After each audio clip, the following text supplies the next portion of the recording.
Bryson, I love the characterization of Nagi early on. He's like, I want to spend my life doing nothing, working hard sucks, living's the ultimate hassle.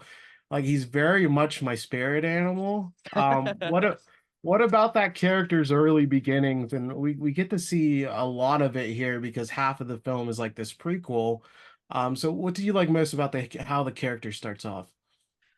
What I like about him, and one of the things that I remember I was just talking about with a previous interview, one of the challenges with Nagi is that like he does have that kind of aloofness, like I'm just kind of floating through life. I don't really want to try too hard. I just want to play my games and do what I like.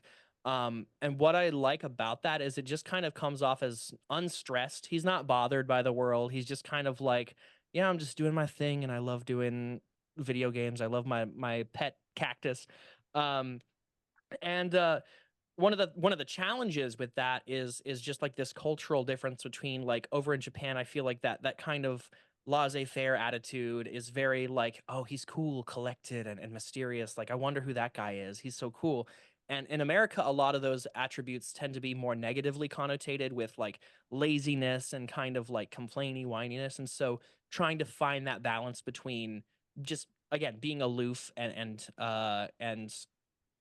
being whiny about like, nah, I don't want to try so hard. Why is everyone trying so hard? I feel like we were trying our best to find that balance.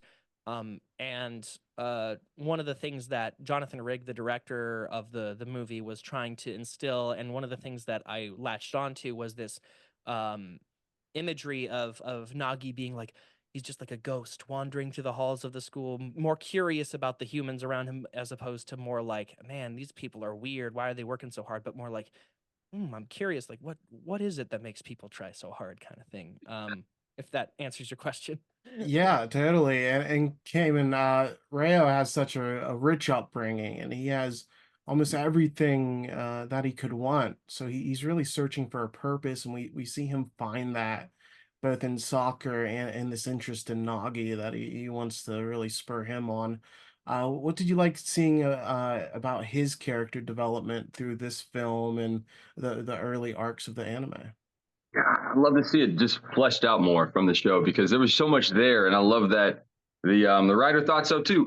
And so it was so cool seeing his upbringing, what drives him, the need to prove his parents wrong, where he can be so unlikable. We're like, oh, you're the rich kid, you have everything. Like, why do I want to listen to this guy? But then you see he has that drive to, I don't want my parents' dream. I want my own dream.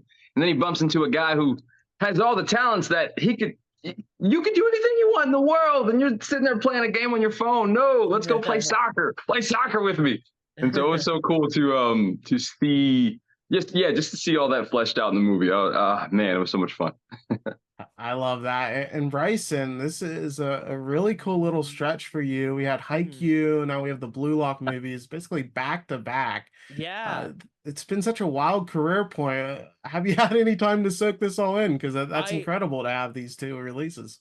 My thing is I understand how rare something like this is, and so the past couple of months has just been like overwhelmingly like fulfilling, like being able to work on the movies back to back and the characters being such like opposite energies with Hinata almost being like a Reo character being like, I'm hyped, I love volleyball, I want to play volleyball with all my friends, to Nagi who's just kind of like that complete opposite. He's like, oh yeah, cool, I guess my friend likes it, I'll play with him or something, at least where he starts off before he finds his own reasons for enjoying the game. um but like it's just been it's been overwhelmingly like personally fulfilling just to see the work that I've been putting into to becoming an actor over more than half my life at this point. I started wanting to be an actor at 14, and now I'm about to be 30 here in August or so. And like to have two movies in the theater that are like going to be fully like theatrically released, and not only that, so close together, like it just it I could talk forever about it, but it's just been super like I've been super grateful for it because I know that opportunity doesn't come very often for anybody. It's very much a once in a lifetime thing. So yeah, I'm excited. Yeah, that's awesome. And Cayman, I love seeing that friendship between Nagi and Reo because he has this such a willingness to support. And he's like, if I can't be number one, I want to get you there. There's a very selfless quality. What do you like about that relationship? And him being able to, put himself second, which most people can't do. Yeah, I was so glad to see that again fleshed out more in the movie because it could come off as like, oh, I'm just gonna ride his coattails. Who likes that guy? But to see that, no, man, I can't let you just play games on your phone. You can be great. You can be great. If that's the rules, then let's see. I'll find my dream as we go along. And so seeing how he will physically carry Nagi around, just Yeah. go on this journey with his buddy. Well, I love seeing that friendship blossom. Mm. Yeah, it's a great part of the film. And Bryson, this film's coming out in an interesting spot because it's before season two, so it serves as this great refresher as you see the events of season one through another perspective. And then Mm. it's also this great prequel as well. So it's kind of like this great starting point for new fans as well. What did you like most about the film's format and how it kind of works for both returning and new fans? What I do love about it is that it is reestablishing the world, and it is showcasing a lot of the early stuff from season 1, where even if somebody hasn't seen the show, they can go in this completely blind and be reintroduced to it and still, in a more truncated experience, get an idea of what Blue Lock is all about. And the fact that it is from this different perspective, you might see things, as a returning fan, again, from different perspectives and being like, "Oh, that's what they were doing for the first 6 episodes before they, like, actually showed up at the show and all that stuff." So I feel like it has something for everyone in terms of approaching this uh, film as opposed to the TV series. I definitely do recommend checking out the series as well, as it's all on Crunchyroll right now, easy to check out.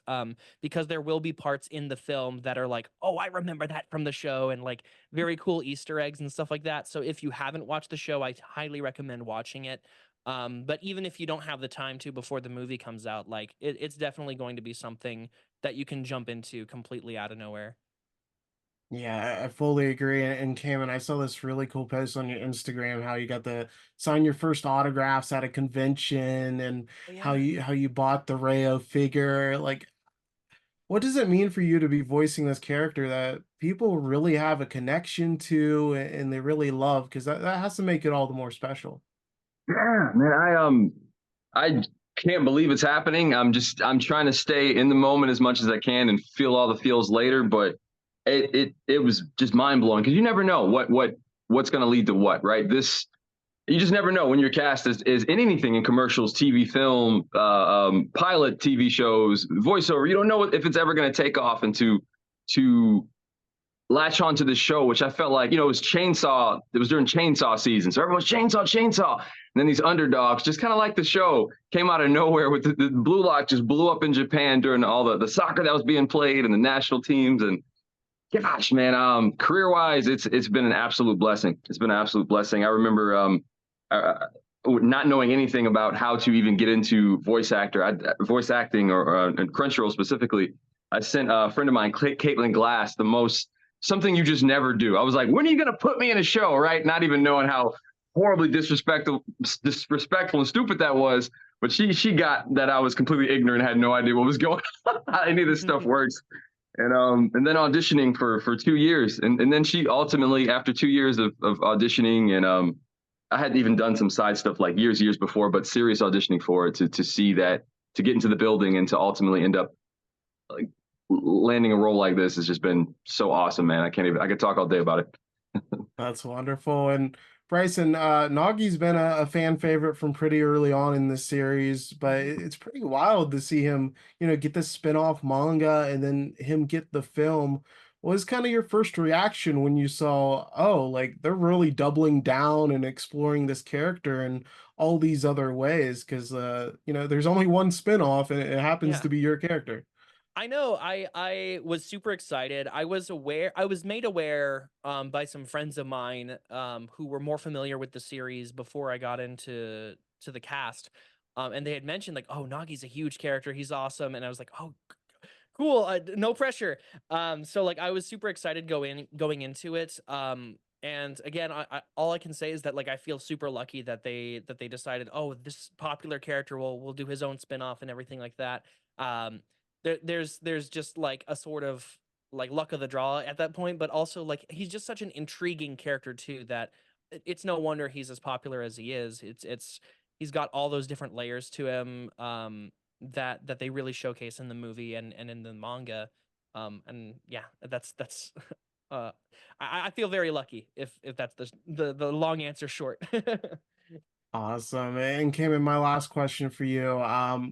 What is just you mentioned that this has really been like a breakthrough role for anime and voice acting for you. What's been just most rewarding about having that back and forth with the fans and getting that feedback, that love from them? Because that it must be, to see all that work pay off has to be great.